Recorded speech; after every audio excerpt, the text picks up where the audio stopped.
1.5, ठीक है। आपकी गुनगुन नहीं, आप बताओ अपनी, चलो 1.59, आपकी 1.73, 0.68, 0.50, आपकी।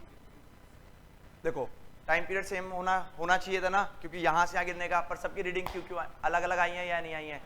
क्यों आई है? क्योंकि every measurement has some error. अब यहां तक की बात समझ में।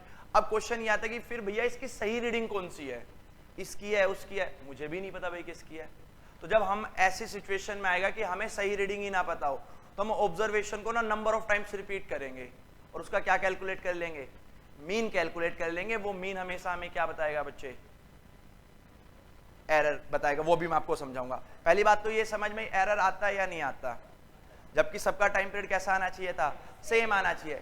ये तो आपको लग रहा होगा चलो मेरा तो भैया स्लो और फास्ट हो सकता है, आपको ऐसी फीलिंग आ रही होगी। नहीं भैया, मैं तो 3 बार, मैं आपको 3 बार पेन गिराता हूँ यहीं से, तीनों बार आपका ही टाइम अलग आएगा, तो एरर होगा। कुछ बच्चों को अगर मैं लाइनिंग खींच के दूं ना, एक लाइन बना के देता हूं और मैं हर बच्चे से बोलता हूं इसे स्केल से मेजर करो, बेटा आप उसमें भी अलग अलग रीडिंग लिखोगे। ये एरर्स बोलते हैं। तो कोई भी रीडिंग एरर फ्री नहीं होती, ये हमें बिल्कुल मान लेना है। और आज की क्लास में हमारा यही मोटिव होगा बच्चे, कि हम एरर्स को कम से कम करें, या कितने एरर्स को हम लोग टॉलरेट कर सकते हैं, वो सारी चीजें हम लोग करने वाले हैं। तो मेरे पास बच्चे जो एरर्स सबको समझे, what is error? The difference between true value and the measured value, या measured value and true value दोनों चलेंगे, is said to be error. तो सबसे पहले एरर की डेफिनेशन लिखो। द डिफरेंस बिटवीन, लिखो, the difference between true value and measured value is said to be error. The difference between true value and measured value, the difference between true value and measured value is said to be error. True value और measured value के बीच का जो difference होगा, उस difference को हम लोग क्या कहने वाले हैं बच्चे? एरर कहने वाले हैं। क्लियर हो गई ये बात? सबको समझ में आ रही है भाई बिल्कुल ढंग से वाली बात? कोई दिक्कत तो नहीं है? अब आ जाता है बच्चे सिस्टमैटिक एरर। एरर को हमने 2 पार्ट्स में डिवाइड करा है, एक सिस्टमैटिक एरर और एक रैंडम एरर। हम दोनों को डिस्कस करेंगे 1 बाय 1। सिस्टमैटिक एरर्स कौन से होंगे?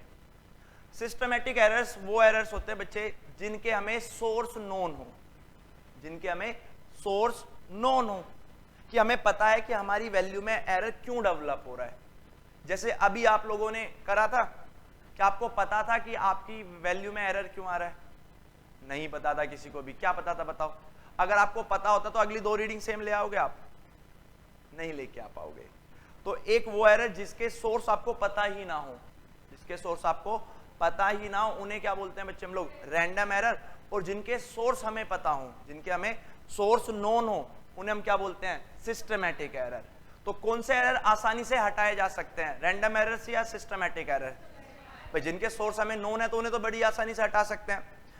ऐसे मान लेते हैं कि अगर आप किसी भी मेजरमेंट में, किसी भी रीडिंग में ट्रू वैल्यू से ज्यादा मेजर करते हैं, तो आपका जो डिफरेंस आएगा, जो एरर आएगा, वो पॉजिटिव हो सकता है। अगर आप कम मेजर करते हो तो नेगेटिव हो सकता है। यानी आपका एरर पॉजिटिव भी हो सकता है और एरर नेगेटिव भी हो सकता है। पॉजिटिव एरर का मतलब क्या है? Measured value is greater than the, measured value is less than the true value. और नेगेटिव, बिल्कुल नेगेटिव पॉजिटिव किसी को भी लिख सकते हो, उससे कोई ज्यादा फर्क नहीं पड़ेगा। एरर हमारे पास 2 तरह के हो सकते हैं, पॉजिटिव एरर और negative error. Is that clear? तो सिस्टमैटिक एरर की एक मीनिंग तो आपको ये समझ में आया। क्या समझ में आया सिस्टमैटिक एरर का पहला मीनिंग में बच्चे? हाँ, पहली बात सिस्टमैटिक में source of error is known to us, यानी हम लोगों को पता होता है कि एरर हमारा जनरली किस वजह से डेवलप हो रहा है। बात समझ में आया? दूसरा, ये जो सिस्टमैटिक एरर्स होते हैं ना, या तो बच्चे पॉजिटिव में आपकी वैल्यू को बढ़ाएंगे या नेगेटिव में बढ़ाएंगे, दोनों तरफ ट्रेवल नहीं करते। Systematic errors are always travel in a single direction. या तो ये पॉजिटिव पॉजिटिव हो रहेंगे आपके लिए पूरी एक्सपेरिमेंट में, या ये नेगेटिव नेगेटिव हो रहे होंगे। एक ही डायरेक्शन में ट्रेवल करते, दोनों डायरेक्शन में ट्रेवल नहीं करते। Sources are, source of error is known to us and always tends to be in single direction. हमेशा किस में रहना पसंद करते हैं बच्चे? ये पसंद नहीं करते, मतलब हमेशा रहते ही हैं। या तो पॉजिटिव रहेंगे पूरे एक्सपेरिमेंट में, या क्या रहने वाले हैं? ये नेगेटिव रहने वाले हैं। बात समझ में इतनी नहीं आई बेटा? अच्छा मतलब ऐसे बोलते हैं ना आगे, इन्होंने कहा नहीं। चलो समझ में आया। तो एक डेफिनेशन और लिख लेते हैं हम लोग, थोड़ा सा काम बच जाता है मेरा ये बस। Systematic are always tends to deviate the result in one particular direction, either positive और ईदर नेगेटिव, या तो वो पॉजिटिव ले जा सकता है या नेगेटिव ले जा सकता है। Is that clear to all of you? समझ में आ रहा है? ठीक है, जल्दी जल्दी लिखो, फिर मैं आपको एक एक्सपेरिमेंट, आपको कुछ चीजें दूंगा, आपको वो ऑब्जर्व करनी है।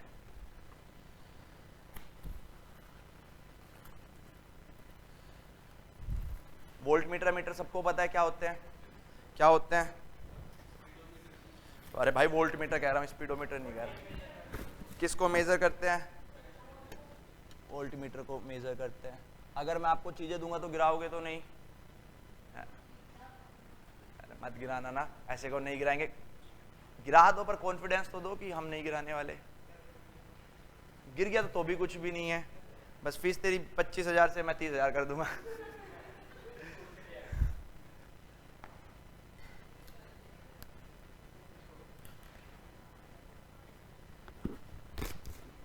इसे निकालना एक बार मेरे लिए। टेस्ट होगा बेटा आपका थर्सडे। थर्सडे को केमिस्ट्री का भी है। चलो हम कोई दूसरा डे डिसाइड कर लेंगे, उसमें कोई दिन। सैटरडे नहीं, या तो मंडे।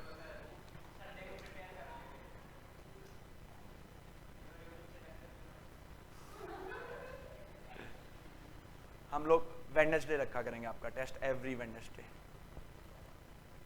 इस बार से थोड़ा सा मॉडरेट कर सकते हैं, पर हमेशा वेडनेसडे होता है। मैं फिजिक्स में हमेशा टेस्ट वेडनेसडे रखता हूँ, जिस दिन से पढ़ाया है। मेरी मम्मी बोलते हैं बुध बड़ा शुद्ध है ना, तो इस वजह से बस मैं वेडनेसडे का ज़्यादा, कोई फर्क नहीं पड़ता, आप जिस दिन कहोगे मैं उस दिन ले लूँगा। पहला टेस्ट आपके हिसाब से, फिर next test every second Wednesday, हर 15 दिन में एक टेस्ट लेता हूँ मैं। चलो जी, ये मैं 2 डिवाइसेस दे रहा हूँ आपको, जरा देखो। दोनों ही एमीटर है, 1 बाय 1 दोनों को देख के पीछे आगे पीछे पास कर दें। बाकी सारे बच्चे बोर्ड पे ध्यान दो। हमारे पास 2 तरह के डिवाइस होते हैं, एक एमीटर होता है और एक वोल्ट मीटर होता है। एमीटर किसका काम करता है? करंट को, और वोल्ट मीटर किसको मेजर करता है? वोल्ट मीटर को। यहां भी मेरे पास है, ये मेरे पास यहाँ पे एक वोल्ट मीटर का फिगर है, आपको शायद कम दिख रहा होगा। ये वोल्ट मीटर का है, जिसका यहाँ 0 है, 1 2 3 4 5 6, ये 2 टर्मिनल है। मान लो आपने इसे ऐसे किसी सोर्स से कनेक्ट करा और ये वाला पॉइंटर ऐसे चला जाता है, तो कितना हो गया बेटा? 2 वोल्ट हुआ या नहीं हुआ? पर देखना क्या ये 0 से स्टार्ट हो रहा था, यानी नहीं हो रहा बेटा। 0 वाला मार्क ये है, 0 से, देखो आपके हाथ में आ रहे हैं 2 डिवाइसेस, एक 0 से स्टार्ट हो रहा है, एक 0 से स्टार्ट नहीं हो रहा। तो बताना क्या ये 0 से स्टार्ट हो रहा है बेटा? अगर ये 0 से स्टार्ट नहीं हो रहा तो एग्जैक्टली यहां से यहां तक 2 वोल्ट नहीं था, पर फिर भी हम क्या लिख रहे हैं? 2 वोल्ट लिख रहे हैं या नहीं लिख रहे हैं? बात समझ में आ रही है? कभी कभी हम लोग ना स्केल से मेजर करते हैं, ऐसे स्केल से। यहां देख लेते हैं, स्केल आपका ऐसे होता है, यहाँ 0 लिखा होता है, फिर यहाँ 1 2 ऐसे लिखा होता है। मान लो आपका स्केल यहाँ से टूट गया, बिल्कुल एक मार्क को लेके अपने साथ टूट गया, और फिर आप यहाँ से मेजर कर रहे हो 5 सेंटीमीटर। क्या एग्जैक्टली वो 5 सेंटीमीटर है ना?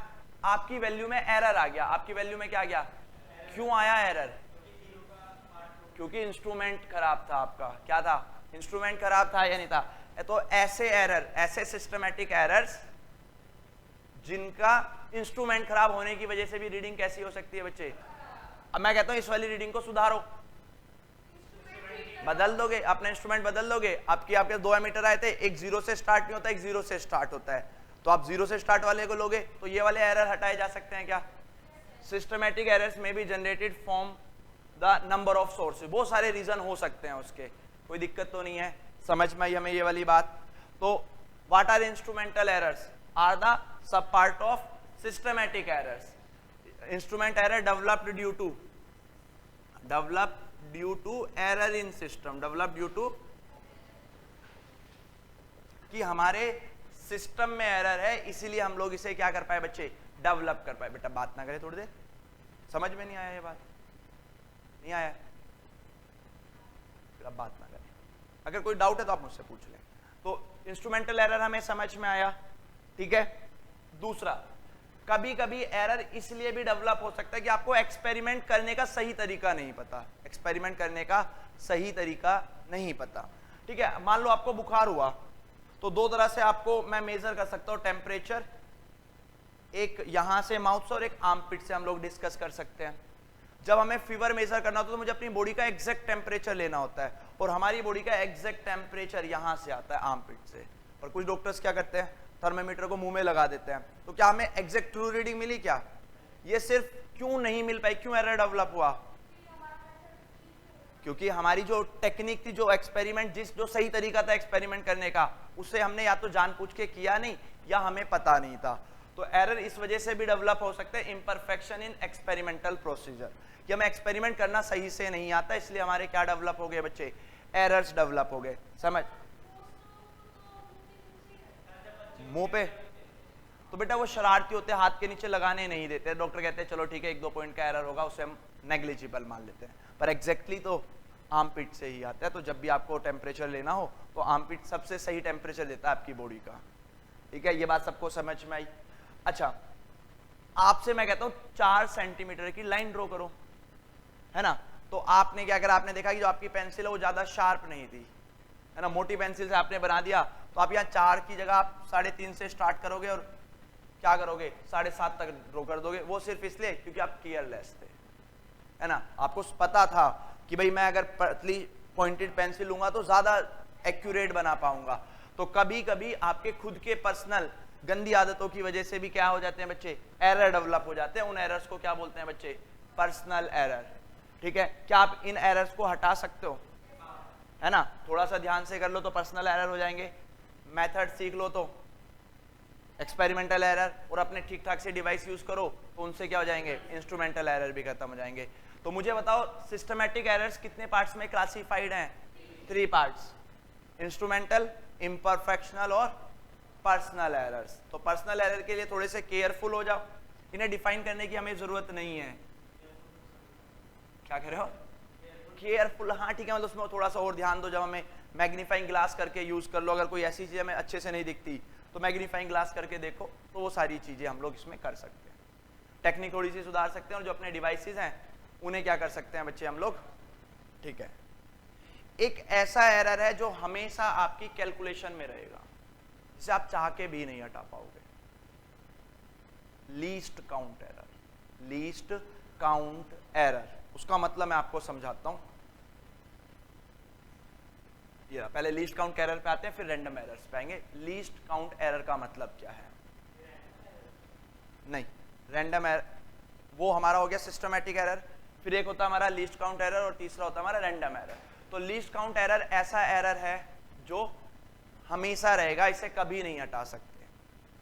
ये पेज दिख रहा है आपको, इस पेज की कुछ थिकनेस है या नहीं है? क्या स्केल से मेजर कर सकते हो? इसकी मेजरमेंट किससे की जा सकती है? स्क्रू गेज से। किससे की जा सकती है? स्क्रू गेज से की जा सकती है। अगर ये थिकनेस है, मान लो आप किसी लाइन को मेजर करते हो, फॉर एग्जांपल मैं ये वाली लाइन को मेजर कर रहा हूं बच्चे, और आपने मेजर करा अपने ऑर्डिनरी मीटर स्केल से, आपने इस वाले मीटर स्केल से मेजर करा, ये यहां 1 था, 1 2 3 4 5 6, ऐसे 6 तक मेजर कर दिया आपने। क्या 100% श्योर है कि इस लाइन की लेंथ 6 सेंटीमीटर ही रही हो? ऐसा भी तो हो सकता है 6.001 सेंटीमीटर रही हो, पर 0.1 तो मेजर कर लेगा ये, पर क्या नहीं कर सकता, 0.1 तो ये कभी भी नहीं, 0.01 तो ये कभी भी मेजर नहीं कर सकता। तो इसका सबसे कम एरर क्या है? जो इसका लीस्ट काउंट है, इतना एरर तो इसमें हमेशा रहेगा, चाहे आपने कितने ध्यान से करा हो। आपने बोल दिया, मान लो ऐसे कि ये लाइन यहां से यहां तक आ गई, बीच में आ गई, ना ये 3 है ना ये 4 है, उनके बीच में आ गई, या तो आप इसे 3 लिखोगे या आप इसे, तो कितना एरर आ गया बच्चे? 1 mm का एरर आया या नहीं आया? क्या इस एरर को हटा सकते हो? नहीं, ये परमिटेबल एरर है, इसे बोलते हैं टोलरेटेड। हाँ, इतने एरर के साथ हम काम कर सकते हैं। समझ में आया? तो what is least count? Least count of a certain measuring instrument is the smallest value of the corresponding physical entity that can be measured by measuring instrument. यानी उतना एरर तो हमेशा ही रहने वाला है, उसको हम कभी भी नहीं हटा सकते। जल्दी से लीस्ट काउंट एरर भी लिखो आप लोग।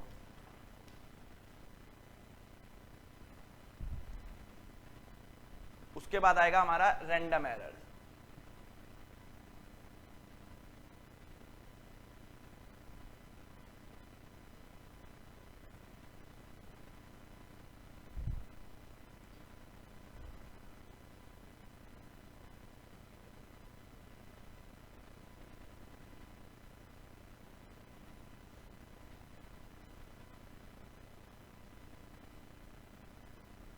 व्हाट आर सिस्टमैटिक एरर्स, बताओ जल्दी से एक बार।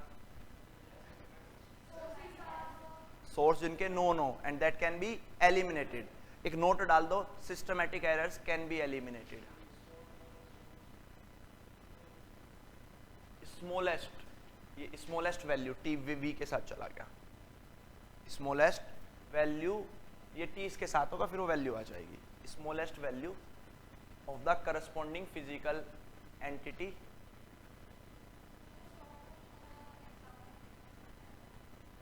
रैंडम। मान लो आपने कहा कि मैंने बिल्कुल सही एक्यूरेट कर दिया, क्या 1 सेकंड से छोटा टाइम का यूनिट नहीं होता, तो उतना एरर, तो यानी आपके उस मेजर में कम से कम कितना एरर है 1 सेकंड का है? कोई मेजरमेंट आज तक ऐसी हुई नहीं है जिसे हम क्या बोल दे। आप 100 मेजरमेंट तब करोगे जब आप रिपीट कर दो 2 बार, उसी चीज को 2 बार क्या कर दो, रिपीट कर दो, कभी नहीं कर पाओगे। आप करना आज सुबह से शाम तक चले जाना, आप कोशिश करना, चलो ये तो एरर है, आप अपनी घड़ी को 1 मिनट 11 सेकंड और उसके बाद 11 पल्स पे रोकना। इधर सेकंड चलते हैं, उधर वो बड़ी जल्दी डिजिट बोलते हैं, उन्हें पल्स बोलते हैं, तो 11 पे रोकना है ना। तू 2 बार रोक लेना, आज से 24 घंटे देता हूं मैं तुझे, अगर 2 बार रोक लेगा तो कल मेरी तरफ से चॉकलेट है। बिल्कुल, कैसे रोकेगा, ऐसे रोक ली, मतलब वीडियो बनाना और टाइम दिखा देना मुझे, ठीक है, फिर दूसरी बार रोकना और टाइम दिखा देना, तो मुझे यकीन हो जाएगा कि 2 बार करी है। नहीं तो तू 1 बार रोक लेगा, पहले 1 बार दिखा देगा, फिर टाइम बदलेगा, भैया देखो ये रोक दी, तो दोनों बार रनिंग में रोक के दिखाना मुझे, ऊपर रिकॉर्डिंग लगा के रखना। 11 सेकंड 11 पल्स तो नहीं रोक सकते हम, नहीं कर पाएंगे, ये एरर है। मैंने आपको पहले बताया एवरी मेजरमेंट इंक्लूड्स एरर। अब हम बात करते हैं बच्चे रैंडम एरर्स की। रैंडम एरर्स कौन होंगे आपको पता है? हाँ, जिनके सोर्सेज हमें नोन नहीं होंगे। These errors develops randomly. अगर ये रैंडमली डेवलप करते हो, इनके हमें सोर्स ऑफ एरर भी नहीं पता, तो हम इन्हें कैसे रिड्यूस करेंगे? ये मोटिव है हमारा। Random errors are those which generated randomly, जो रैंडमली जनरेट हो जाते हैं, and the source of error is known to us or not known to us, and we don't know source of error is not known to us। यानी हम तो इनका source of error भी नहीं जानते। जब इनका सोर्स ऑफ एरर भी नहीं जानते तो हम क्या इन्हें एलिमिनेट और रिड्यूस में फर्क समझते हो बच्चे? एलिमिनेशन और रिडक्शन में बताओ क्या फर्क है? खत्म हो सकता है, और रिडक्शन का मतलब क्या बच्चे? कम किया जा सकता है। तो रैंडम एरर्स को कभी भी एलिमिनेट नहीं कर सकते, they can be reduced only. Random error never be eliminated, never be eliminated, but they can reduce। इन्हें कम किया जा सकता है, और कम करने के लिए हम लोग एक मैथ्स का छोटा सा प्रिंसिपल यूज करते हैं, law of probability. Law of, क्या कहता है लॉ ऑफ प्रोबेबिलिटी? किसी भी चीज को होने की प्रोबेबिलिटी 1 से कभी ज्यादा नहीं हो सकती, 0 से कभी कम नहीं हो सकती, और 1 से कभी ज्यादा नहीं हो सकती। ये बात आपको समझ में आया? आप एक कॉइन को फ्लिप करते हैं, आप एक कॉइन को फ्लिप करते हो, क्या प्रोबेबिलिटी है कि हेड आ जाए? भाई 2 इवेंट है और एक बार आपने करा, तो कितने? 1/2 यानी 0.5 है या नहीं है? बात समझ में आया? यानी प्रोबेबिलिटी कितनी बनी? 0.5 बनी। 0.5 का मतलब क्या है? कि आप 2 बार सिक्के को उछालो, एक बार क्या आएगा? हेड, और एक बार क्या आएगा? कितनी श्योरिटी कि दोनों बार हेड आ जाए, या एक बार टेल आए एक बार हेड आए? 100% श्योर। ऐसे भी तो दोनों बार क्या आ जाए? टेल आ जाए। एक बार विराट कोहली लगातार 9 टॉस आ रहा था, उसने भी लो ऑफ प्रोबेबिलिटी पढ़ा था, कितना होता है हेड और टेल आने का? 0.5 होता है, और वो तो लगातार 9 बार आ रहा था। तो लो ऑफ प्रोबेबिलिटी कब ज्यादा सच्चे होते हैं, ये हमें सोचना है। यानी लॉ ऑफ प्रोबेबिलिटी पे कब ज्यादा रियलाइज किया जा सकता है? बोलो कब? जब नंबर ऑफ इवेंट एक बार करें या ज्यादा बार करें? सिर्फ आप फीलिंग बताना मुझे, आपने सिक्के को 10 बार उछाला, लो ऑफ प्रोबेबिलिटी कहती है कि 5 बार हेड आएगा, 5 बार टेल आएगा, आपको यकीन करना पड़ेगा। मैंने कहा मैंने सिक्के को 100 बार उछाला, आधी बार हेड आएगा, आधी बार टेल, आप कहां ज्यादा यकीन करोगे, 100 वाले केस में या 10 वाले केस में? हो सकता है जब आपने 100 बार उछाला तो 42 बार हेड आया और बचा हुआ 58 टाइम्स कौन आया, टेल आया। जब आपने 10 बार उछाला तो 7 बार हेड आया और 3 बार टेल आया, कहां प्रोबेबिलिटी ज्यादा सच हो गई? जब आपने नंबर ऑफ इवेंट बढ़ा दिया, जब आपने क्या बढ़ा दिया, नंबर ऑफ इवेंट बढ़ा दिए, तो प्रोबेबिलिटी उतनी ज्यादा सच्ची होती चली जाती है जितनी ज्यादा इवेंट बढ़ते चले जाते हैं। बात समझ में आया? ठीक है। फॉर एग्जाम्पल मैं आपको ऐसे बताता हूं कि मैंने यहां से पेन गिराया, आपने स्टॉप वॉच से अपना टाइम रिकॉर्ड करा, कितनी प्रोबेबिलिटी है कि आपका एक्यूरेट आया हो? कोई प्रोबेबिलिटी नहीं है।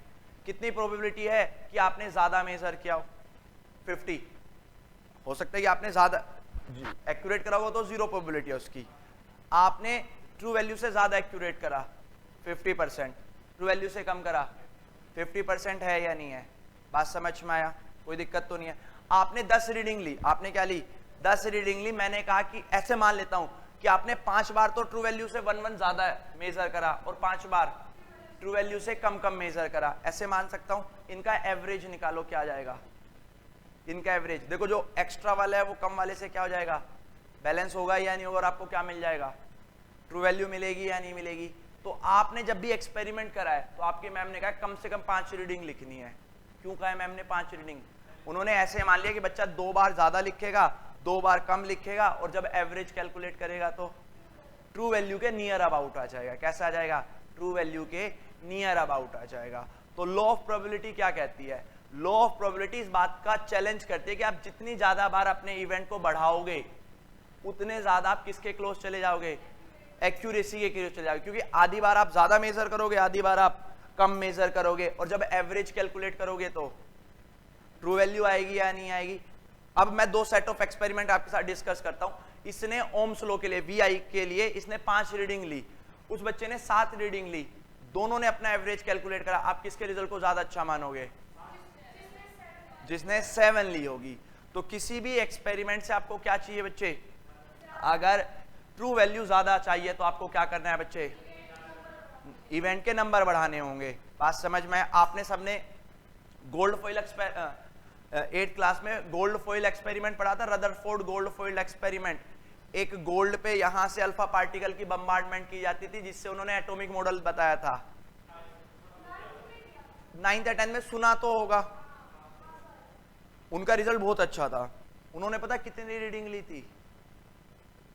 उनकी रीडिंग बताऊं आपकी, कितनी रीडिंग ली थी उन्होंने?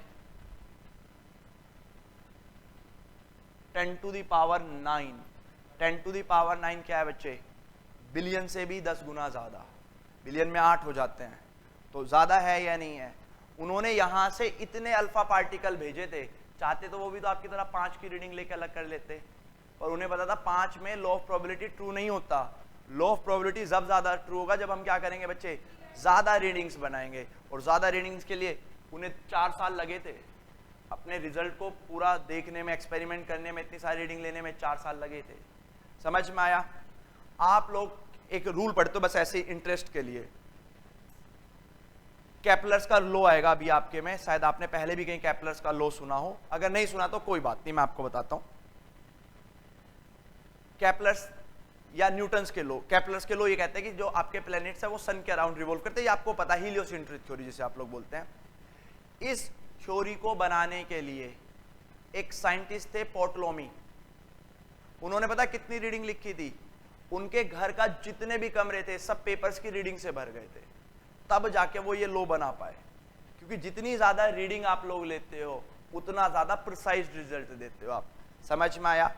और ज्यादा रीडिंग लेने से आप कौन से एरर को रिड्यूस करते हो? रैंडम एरर को या सिस्टमैटिक एरर? अच्छा, रैंडम एरर्स को। तो random errors can be reduced by increasing the observations. एक और पॉइंट लिखेंगे, रैंडम एरर्स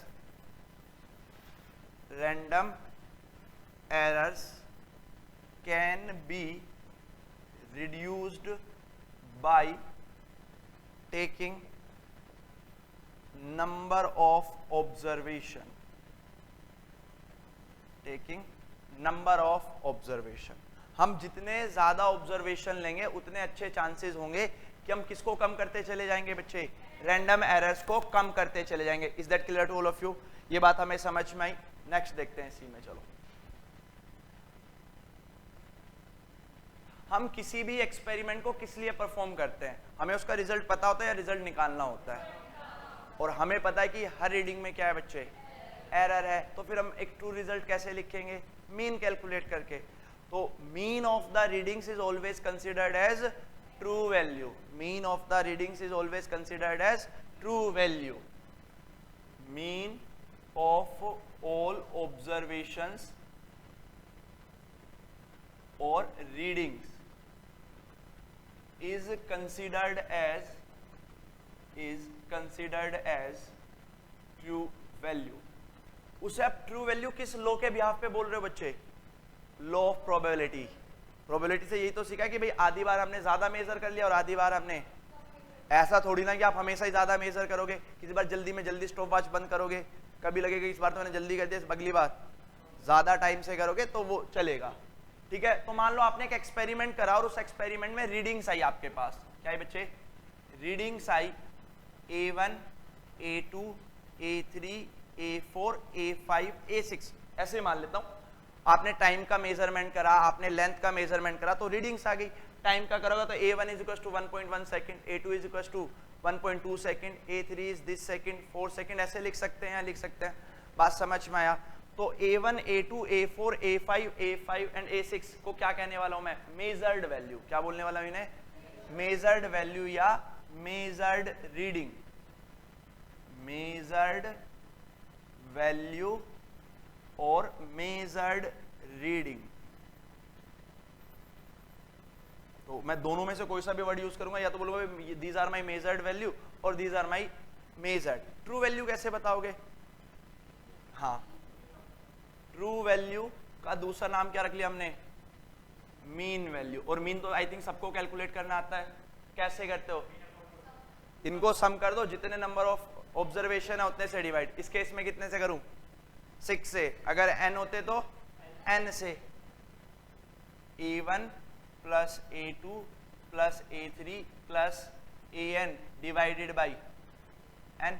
अगर n है तो n, 6 है तो 6। बात समझ में आया?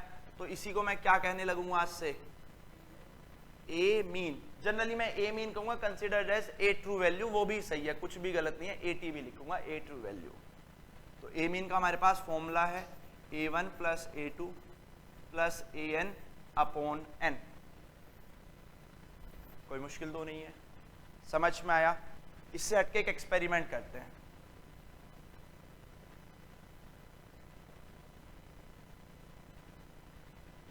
True value 7.6 centimetre and measured value is 7.2 centimetre.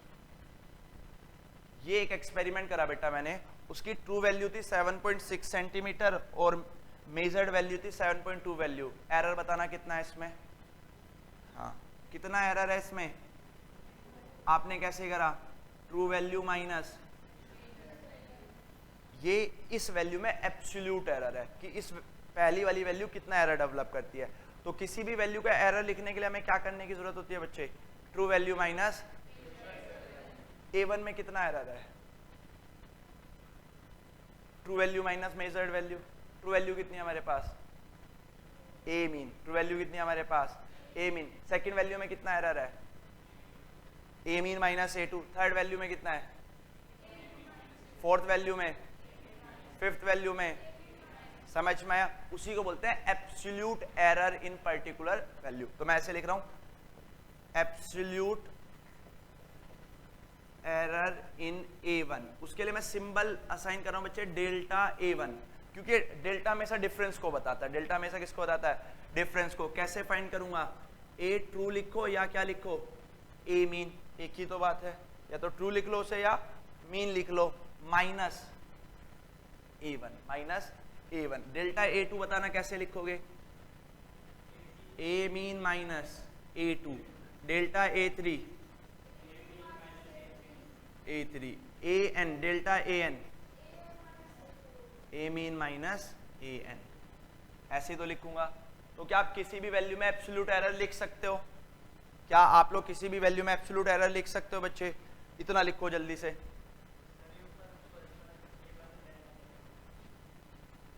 Absolute error in A1, ये तो मैंने इंप्लाइज दैट का सिंबल है, ये ए मीन, ये A1 A2 A3 AN लिख लिया आपने यहां तक। क्या किसी भी वैल्यू में आप लोग एब्सोल्यूट एरर कैलकुलेट कर सकते हो बच्चे, या नहीं कर सकते? अब पक्का आपको समझ में नहीं आ रहा लास्ट में बेटा? थोड़े से फेस एक्सप्रेशन ऐसे ही लग रहे हैं क्वेश्चन मार्क वाले। क्लियर हो गया सबको? कोई दिक्कत तो नहीं है? इसके बाद हम लोग कैलकुलेट करते हैं mean of all absolute error. Mean of all absolute error, mean of all absolute error. Mean का मतलब तो आपको पता है, मीन कैलकुलेट करना है, और किसका करना है बच्चे? Absolute error. तो हम इसे ऐसे लिखेंगे डेल्टा ए मीन। क्या लिख रहे हैं हम लोग? अभी हमने पहले ए मीन कैलकुलेट करा था, वो ट्रू वैल्यू थी। Delta A mean, delta A1, but magnitude में, क्योंकि आपके ये एरर पॉजिटिव भी आ सकते हैं, नेगेटिव भी आ सकते हैं। अगर ट्रू वैल्यू से ज्यादा है तो नेगेटिव आ गया, ट्रू वैल्यू से छोटे हैं तो। बट जब हमें मीन कैलकुलेट करना है तो हमें सबका क्या लेना है बच्चे? मोड। मीन सबको कैसे कंसीडर करना है? पॉजिटिव। हमने सर पॉजिटिव ही कंसीडर क्यों करा, नेगेटिव क्यों नहीं करा? क्योंकि जब एरर को एरर में, एक एरर वाली वैल्यू को दूसरी एरर वाली वैल्यू से ऐड करा जाएगा तो एरर कम होगा या ज्यादा होगा? आप थोड़े से गलत हो, ये थोड़ा सा गलत है, क्या इन दोनों के मिलने से ये ज्यादा सही हो जाएंगे? और ज्यादा गलत हो जाएंगे। बात समझ आए? आपने थोड़ा सा झूठ बोला, फिर उसे छुपाने के लिए और थोड़ा सा झूठ बोला, क्या फिर वो कम हो जाएगा? वो बढ़ जाएगा। इसलिए एरर को जोड़ने से एरर बढ़ता ही है, इसलिए नेगेटिव से तो कम हो जाएगा, पर हमें प्रैक्टिकली पता है वो क्या करता है बच्चे? बढ़ता है। तो इसलिए हमने सबका क्या लिया है बच्चे? मोड कंसीडर करा है। सबका क्या कंसीडर करा है? Delta A3 delta AN divided by whole n, divided by whole n। लिखो इसे भी। इसे क्या बोलते हैं आप लोग? हाँ जी, ये वाला पार्ट दोबारा बता दो। डेल्टा A1 कैलकुलेट कर सकते हो, डेल्टा A2 कैलकुलेट कर सकते हो, डेल्टा A3 कैलकुलेट कर सकते हो। यानी हर रीडिंग का आपने एब्सोल्यूट एरर कैलकुलेट कर लिया। फिर आपको मैंने कहा कि भैया सारे एरर का मीन एब्सोल्यूट एरर कैलकुलेट करो, यानी आपको मीन कैलकुलेट कर देना है सारे एब्सोल्यूट एरर का। तो यही फॉर्मूला बनता है। कंडीशन ये है कि सबको कैसे कंसीडर करना है? पॉजिटिव। तो पॉजिटिव के लिए क्या लगा देना है हमें? मोड लगा देना है। ये मोड बोलते हैं इसे। अगर कोई वैल्यू नेगेटिव में है तो उसे भी पॉजिटिव कर देगी। अगर कहीं ऐसे लिखा है ना -6 तो उसका मतलब +6 अपने आप हो जाता है। मोड का मतलब होता है minus become positive. It is the ratio of, या ऐसे लिख दो, it is the mean of all absolute error. बस यही इसकी डेफिनेशन है। आपसे डेफिनेशन नहीं पूछी जाती कभी भी, क्योंकि डेफिनेशन है ही नहीं इसकी। ये एक प्रोसीजर है, उस प्रोसीजर को हम लोग कर रहे हैं। बात समझ में आया? कोई दिक्कत तो नहीं है? ये हमने क्यों कैलकुलेटर है अब आपको समझ में आएगा, ठीक है? अभी मैं नेक्स्ट हम पढ़ूंगा बच्चे रिलेटिव एरर। क्या पढ़ूंगा? Relative error. आप लोग मुझे यहां जवाब दो। कोई भी बच्चा अपना नाम बताओ। चलो दूसरा बच्चा अपना नाम बताओ कोई भी। निक्की रख दूं? चलो निक्की रख लेते हैं। दोनों को एक्सरसाइज दी। इसे एक्सरसाइज दे दी कि यहां से गुजरात का डिस्टेंस मेजर कर। इसे एक्सरसाइज दी कहां से? यहां से गुजरात का डिस्टेंस मेजर कर सचिन को। तो इसने कहा कि भैया यहां से गुजरात का डिस्टेंस है,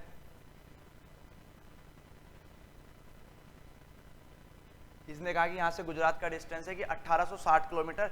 इसमें 20 ऊपर नीचे हो सकता है, 20 किलोमीटर ज्यादा हो सकता है या 20 किलोमीटर कम हो सकता है। बात समझ में आया? ये क्या बताया इसने? अपनी वैल्यू में क्या बताया? एरर बताया। अपनी वैल्यू में क्या बताया? एरर बताया। यहां तक की बात समझ में आई? फिर इसे निक्की को हमने कहा था कि बेटा तू ऐसे कर, यहां से दिल्ली का डिस्टेंस, यहां से दिल्ली का डिस्टेंस मेजर कर। तो निक्की ने कहा लो भैया क्या दिक्कत है, यहां से 40 किलोमीटर हो सकता है, उसमें 5 किलोमीटर ऊपर नीचे लगा लो। ऊपर नीचे इज एरर। टोलरेटेड एरर, इतने एरर के साथ मैं काम करना पसंद करूंगी। यहां तक की बात से दोनों ने काम करा। अब आप लोग मुझे बताएंगे ज्यादा एक्यूरेट कौन है। इसने 1860 यानी 1860 किलोमीटर मेजर करा, उसमें इसका एरर कितना आ रहा है 20। और इसने 40 किलोमीटर मेजर करा यहां से सोनीपत से दिल्ली तक का डिस्टेंस, इसमें कितना एरर आ रहा है। तो मैं आपसे ये पूछता हूँ ज्यादा एक्यूरेट कौन सा है। नीचे वाला ज्यादा एक्यूरेट है, क्योंकि इसका एरर कैसा है, कम है ना। थोड़ा सा दिमाग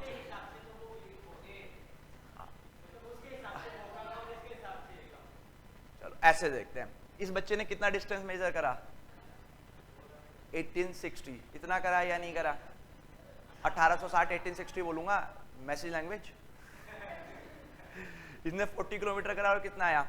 ये देखो सिर्फ हर 40 किलोमीटर में कितना एरर डेवलप करती है ये 5 किलोमीटर का। अगर मैं इससे 80 किलोमीटर मेजर करा लूँ तो 8 किलोमीटर, 120 किलोमीटर तो 16 और 160 तो 20 किलोमीटर। उसने इतना एरर कहाँ डेवलप करा है 1860। तो कौन ज्यादा एक्यूरेट है बच्चे, ऊपर वाला है या नहीं है। तो कौन ज्यादा एक्यूरेट है उसके लिए हम लोग एक टर्म लिखते हैं रिलेटिव एरर। तो रिलेटिव एरर हमेशा एक्यूरेसी बताता है। रिलेटिव एरर हमेशा क्या बताता है, एक्यूरेसी। जिस बॉडी का रिलेटिव एरर कम होगा, जिस बॉडी का क्या होगा बच्चे, रिलेटिव एरर कम होगा, उसे हम लोग क्या बोलते हैं बच्चे, ज्यादा एक्यूरेट बोलते हैं। Lower the relative error more the accuracy. इस ब्रैकेट का आपके 12th क्लास में और नीट और मेंस में बहुत यूज है, इसलिए मैंने ये ब्रैकेट लिखी है। ये वाली हमेशा ब्रैकेट में ट्रू वैल्यू लिखी होती है, ये हमेशा क्या लिखे होते हैं बच्चे। और अभी आपने ट्रू वैल्यू में क्या लिखा है, ए मीन लिखा है या नहीं लिखा है। और बच्चे जो प्लस माइनस के साथ यहाँ लिखा हुआ होता है ये होता है परमिटेबल एरर। इससे ज्यादा एरर आपकी कैलकुलेशन में अलाउड नहीं है। ये कौन सी वैल्यू होती है, ये होता है डेल्टा ए मीन। तो कभी कभी क्वेश्चन आपको रीडिंग पे देगा एग्जामिनर और कभी कभी क्वेश्चन आपको यहां देगा। तो जब एग्जामिनर ने आपको यहां क्वेश्चन दिया है ना, तो एग्जामिनर ने आपको पहले ही ट्रू वैल्यू लिख के दी है। और क्या लिख के दिया है बच्चे, mean of all absolute error. अभी आपने कैलकुलेट करा था या नहीं करा था। और इसी डाटा से आप क्या करोगे, हमेशा रिलेटिव एरर फाइंड करोगे। इसी डाटा से हमेशा क्या फाइंड करोगे, रिलेटिव एरर। तो रिलेटिव एरर कैसे कैलकुलेट करेंगे, हम ऐसे करेंगे, डेल्टा ए मीन क्या है बच्चे, ये mean of all absolute error divided by true value, divided by, जिसका रेशियो जितना छोटा आएगा वो एक्यूरेसी ज्यादा रखेगा, या उस मेजरमेंट में ज्यादा एक्यूरेसी कहेंगे हम लोग। समझ में आया। आप कैलकुलेट करो क्या बच्चे, 20 डिवाइडेड बाई 860 और दूसरा क्या करेंगे हम लोग 1/40 दैट इज 1/8। 0 से 0, इसका डिनोमिनेटर ज्यादा है ना तो ये वैल्यू 100% क्या हो जाएगी और ज्यादा छोटी। मैं उसी फॉर्म में ले आता हूं 1/98। ये 1/8 है वो 1/98 है, तो लगभग 0.01 बनेगी, लगभग 0.01 से भी छोटी। और ये कितनी बनने वाली है 0.1। ये कितनी बन रही है 0.1 और ये कितनी बन रही है बेटा 0.0। इसका रिलेटिव एरर 0.01 और इसका, मुझे ये बता दो कि सचिन निक्की से कितना ज्यादा एक्यूरेट है, लगभग 10 गुना है या नहीं है। तो रिलेटिव एरर हमेशा किसके बारे में प्रिडिक्ट करेगा, एक्यूरेसी के बारे में प्रिडिक्ट करेगा। कोई मुश्किल तो नहीं है। कैसे कैलकुलेट करोगे, आपको कभी डाटा की फॉर्म में दे सकता है और कभी ब्रैकेट की फॉर्म में। ज्यादातर आपको किसकी फॉर्म में देता है, वो कंपटीशन में ब्रैकेट की फॉर्म में देता है और सीबीएसई में डाटा की फॉर्म में देता है। हाँ अभी हम करेंगे बिल्कुल। ब्रैकेट क्या डिनोट कर रहा है, ब्रैकेट एक वैल्यू आपको ऐसे लिखा मिलेगा a प्लस माइनस डेल्टा है। a ट्रू वैल्यू है और प्लस माइनस के बाद क्या है बच्चे, डेल्टा a में। अभी एक न्यूमेरिकल करेंगे, सारी चीजें क्लियर हो जाएंगी। क्या रिलेटिव एरर सबको समझ में आया। Lower the relative error higher the accuracy. Relative error inversely proportionate है किसके बच्चे, एक्यूरेसी के। और हम काम किसके लिए कर रहे हैं, मेजरमेंट की एक्यूरेसी बढ़ानी है ना, तो रिलेटिव एरर को क्या करना है, कम करना है बस। दूसरा परसेंटेज एरर, दूसरा क्या होगा बच्चे हमारे लिए, परसेंटेज एरर। परसेंटेज एरर कुछ भी नहीं है।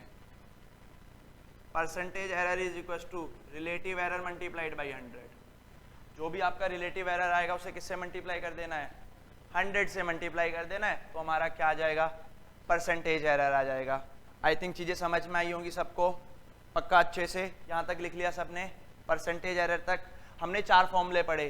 ट्रू वैल्यू कैलकुलेट करने के लिए क्या करोगे, हाँ बताओ, मीन कैलकुलेट करोगे, यानी A mean is considered as true value. उसके बाद हम लोग क्या कैलकुलेट करेंगे, absolute error, true value minus measured value, true value minus measured value. तीसरा step, mean of all absolute error, mean of all absolute error. Number 4, number 5, कोई दिक्कत तो नहीं है, एक न्यूमेरिकल करते हैं इसी पे, ठीक है। चेंज कर दूं बोर्ड, कोई लिख रहा है क्या अभी,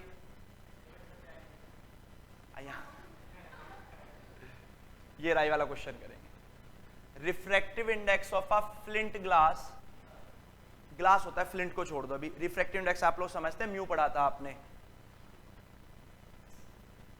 speed of light in first medium to the speed of light in second medium, 1 2 3 4 5 बच्चों को, 6 बच्चों को मैंने एक्सरसाइज दी। हमारी क्लास में हर बच्चे ने अपने अपने मेथड से कैलकुलेट करा। एक का कितना आया 1.6, दूसरे का, थर्ड का इतना 450, इतना आया। पहली बात तो बता दो ट्रू वैल्यू कितनी है भाई। मैंने तो बच्चों से क्या कहता, ट्रू वैल्यू बता दो, सब अपनी अपनी लेके आ गए, तो मेरे लिए तो बड़ी दिक्कत होगी। मैंने क्या करा, सबका मीन कैलकुलेट कर दिया। तो सबसे पहले पार्ट में आपको क्या कैलकुलेट करना है, करके दिखाओ जल्दी से, देखते हैं कितने बच्चों का एक जैसा आ जाता है।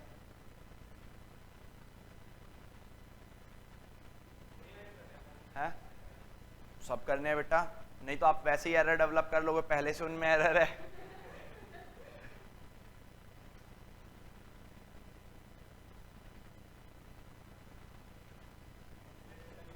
नहीं नहीं बेटा, जब नहीं देख पाओगे, दिक्कत ये है। तब तो न्यूमेरिकल को ही देख रहे हो क्या।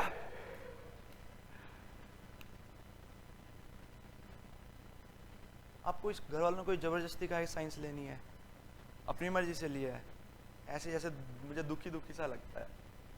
स्कूल खुले हुए हैं क्या, नहीं, हाँ बस वो चेहरे पे दिखता है कि स्कूल भी जाना, फिर सेंटर, तो फिर तो खुश रहा कर।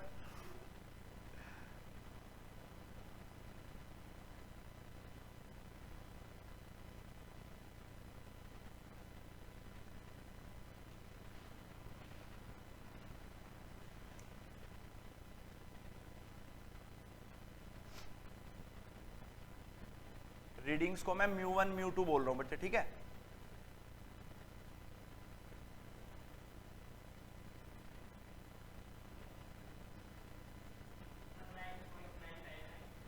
आ ही नहीं सकता कभी भी, डिवाइड नहीं करेगा। हाँ सम आया होगा, मैं सोच रहा, मैं डर गया, मैंने कहा 1.6 का मीन 9 आ गया। चलो करो जल्दी से।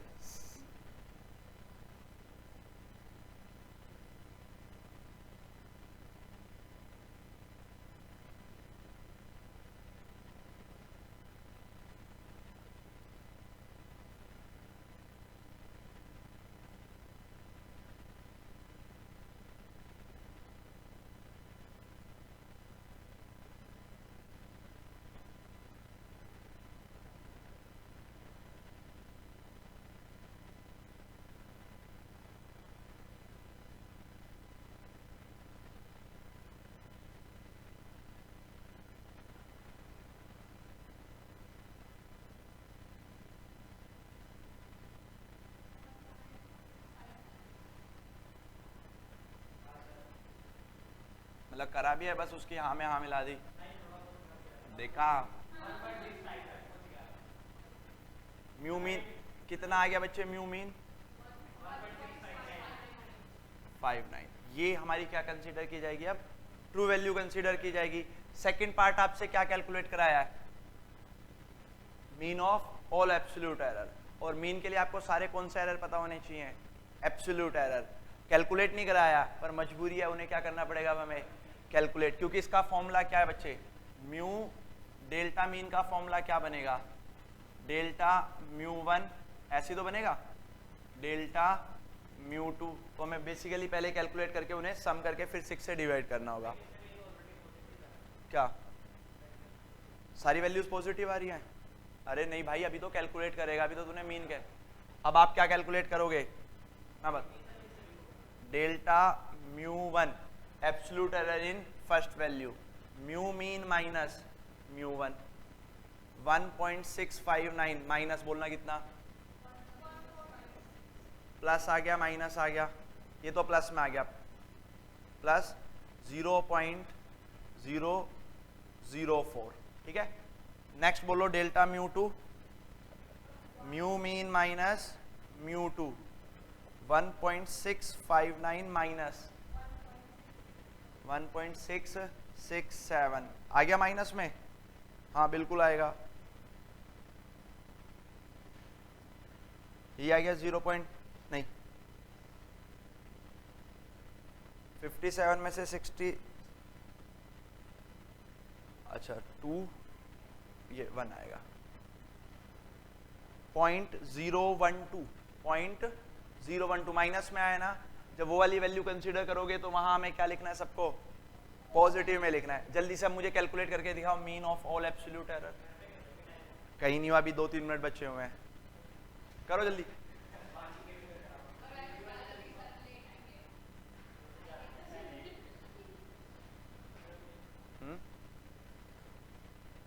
बताओ,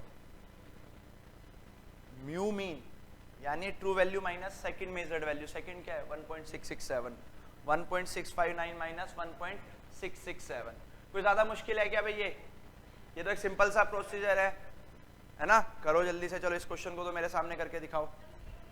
बिल्कुल आ सकता है, जीरो भी आ सकता है। कौन सी क्लास है अभी आपकी? तो अभी है, अच्छा चलो आप जा सकते हैं। आप मुझे अपना मेरा कॉन्टैक्ट नंबर लिख लो, आप मुझे मैसेज कर देना, तो मैं आपको ना ये स्लाइड्स भेज दूंगा, तो एज इट इज आपके लिए रिटर्न वर्क कंप्लीट करना आसान हो जाएगा। एक बार नंबर लिखो 8954278054। स्कूल कौन सा है बेटा आपका? जानकी दास, ठीक है।